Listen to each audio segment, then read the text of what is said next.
আসসালামু আলাইকুম। এখন শুনবেন সংবাদ শিরোনাম। সংবিধান সংশোধনের 4টি বিষয়ে সহজভাবে বোঝানোই গণভোটের মূল চ্যালেঞ্জ বলছেন বিশেষজ্ঞরা। রাজনৈতিক দল ও গণ্যমান্য ব্যক্তিদের সম্পৃক্ত করা না গেলে কমবে ভোটের হার। শেখ হাসিনা ও তার পুত্রকন্যার প্লট দুর্নীতি মামলার রায় আজ। ব্যাংকে গচ্ছিত স্বর্ণের বৈধতা খতিয়ে দেখছে দুদক।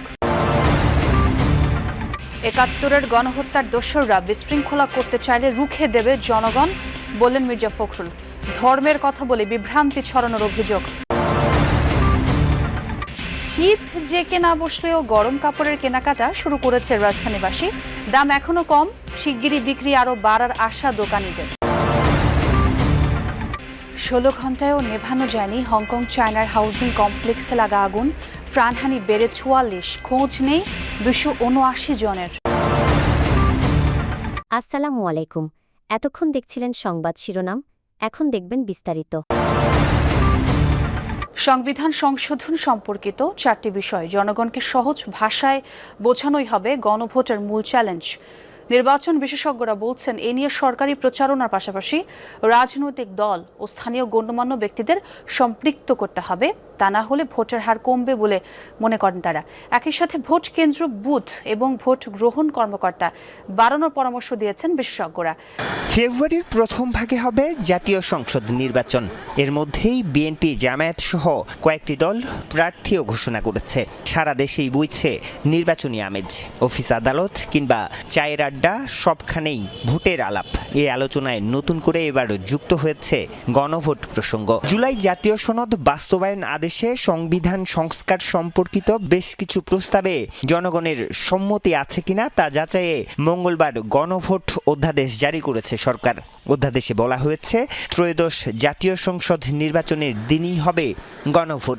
তবে সংবিধান সংস্কার সম্পর্কিত যে 4টি বিষয়ের উপর গণভোট অনুষ্ঠিত হবে এ সম্পর্কে কতটুকু জানেন সাধারণ ভোটাররা? গণভোট সম্বন্ধে আমাদের বাংলাদেশের মানুষ জানে না। সে গণভোট সম্বন্ধে আমরা জানি না, আমরা কি বুঝবো? অধ্যাদেশে বলা হয়েছে, জাতীয় সংসদ ও গণভোটের তফসিল হবে একই দিনে। 2 নির্বাচনের ভোট কেন্দ্র এবং বুথ থাকবে একই। জাতীয় নির্বাচনের জন্য থাকছে সাদা ব্যালট আর গণভোট হবে রঙিন ব্যালটে, যেখানে সংবিধান সংশোধনের 4টি বিষয় তুলে ধরে একটি প্রশ্নে হ্যাঁ অথবা না ভোট দিবেন ভোটাররা। এ নিয়ে ভোটের 3 মাস আগে থেকে ব্যাপক প্রচারণা চালানোর কথা বলছে সরকার, যা এই গণভোটের মূল চ্যালেঞ্জ বলছেন নির্বাচন বিশেষজ্ঞরা।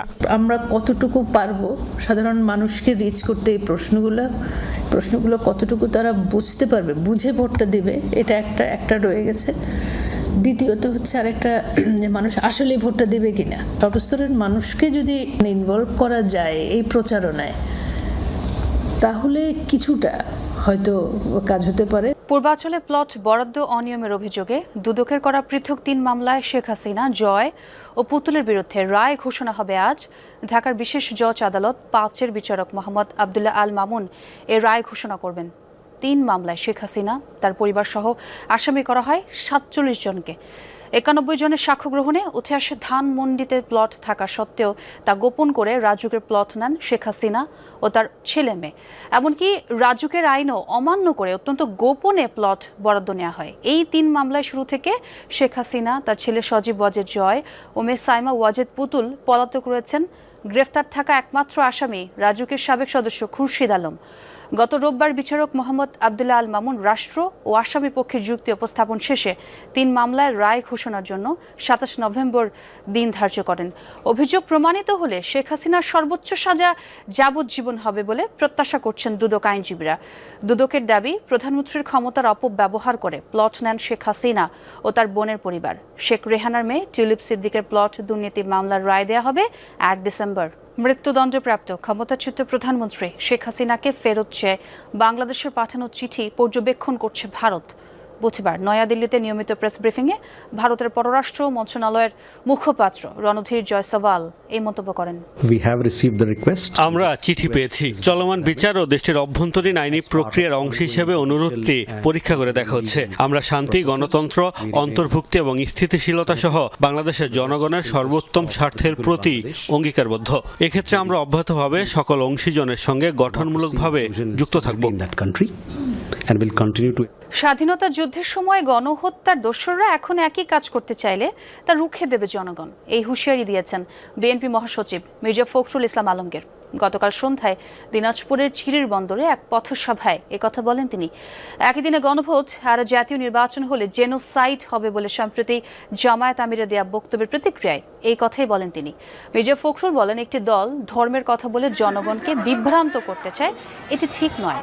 মুসলিমরা তাদের কথা বিশ্বাস করে না। আগামী নির্বাচনে দিনাজপুর সদর আসন থেকে খালেদা জিয়া নির্বাচন করবেন জানিয়ে ফখরুল বলেন, দলের প্রধান এক প্রকার নির্বাচিত হয়েই গেছেন। তার সাথে দিনাজপুর 4 সহ আশপাশের আসনের মনোনীতরা সবাই ভাগ্যবান। একই দিনে গণভোট আর জাতীয় সংসদ নির্বাচন মানে কি? জেনোসাইড মানে গণহত্যা হবে। ওনারা কি আবার গণহত্যার জন্য তৈরি হচ্ছেন নাকি? 1971 সালে একবার গণহত্যার দ্বারা ছিলেন, আজকে সেই গণহত্যার কোনো সুযোগ নাই। নভেম্বরের শেষ ভাগেও খুব একটা শীত পড়েনি রাজধানীতে, তবে তাতে থেমে নেই গরম কাপড়ের কেনাকাটা। ঠান্ডা থেকে মুক্তি পেতে যার যার সামর্থ্য অনুযায়ী উষ্ণ কাপড় কেনা শুরু করে দিয়েছে নগরবাসী। দোকানিরা বলছেন, দাম এখনো কম, শীত বাড়লে বাড়বে বিক্রিও। তবে যারা ছিন্নমূল বা গৃহহীন, শীতবস্ত্রের অভাবে দুর্ভোগে পড়েছেন তারা। শীতের আগমনী বার্তার রেশ পড়তে শুরু করেছে কসমোপলিটন এই শহরেও। রাতের শীতল হাওয়ায় উষ্ণ কাপড়ের অভাব ভোগাচ্ছে গৃহহীন ভাসমান মানুষ। তবু থেমে থাকে না যাপিত জীবন। মূলত শীত আসার আগ মুহূর্তেই যার যার সামর্থ্য অনুযায়ী কেনাকাটা শুরু করে নগরবাসী। আর শীত মোকাবেলার প্রস্তুতিতে সবার আগেই মাথায় আসে পরিবারের ছোট্ট শিশুদের উষ্ণতা ও শীতকালীন রোগবালাই থেকে মুক্তির চিন্তা। এখনও শীত পুরোপুরি জেঁকে বসেনি, তাই বেচা বিক্রিও সপ্তাহের ব্যবধানে উঠানামা করছে।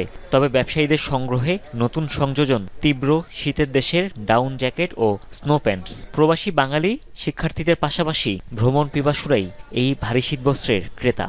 দীর্ঘ 16 ঘন্টা পরও জ্বলছে হংকং চায়নার হাউজিং কমপ্লেক্সে লাগা আগুন। 8টি ভবনের মধ্যে নিয়ন্ত্রণে এসেছে মাত্র 4টির আগুন। প্রাণহানি বেড়ে দাঁড়িয়েছে 44 জনে। এখনও হদিস মেলেনি কমপক্ষে 279 জনের। দেশটির 8 দশকের ইতিহাসে সবচেয়ে ভয়াবহ অগ্নিকাণ্ডের ঘটনা এটি। 700-এরও বেশি ফায়ার সার্ভিসের কর্মী মোতায়েন করেও আগুন নেভানো যাচ্ছে না। দায়িত্বে অবহেলার কারণে এখন পর্যন্ত আটক করা হয়েছে 3 জনকে। জানা যায়নি আগুন লাগার কারণ। ধারণা করা হচ্ছে সংস্কারের জন্য কমপ্লেক্সটির চারপাশে বাঁশ থাকায় আগুন দ্রুতই ছড়িয়ে পড়ে। হংকং চায়নার উত্তরাঞ্চলীয় হাউজিং কমপ্লেক্সটিতে মোট 8টি ব্লকে প্রায় 2000-এর মতো অ্যাপার্টমেন্ট রয়েছে, যেখানে বয়স্কদের বসবাসী বেশি।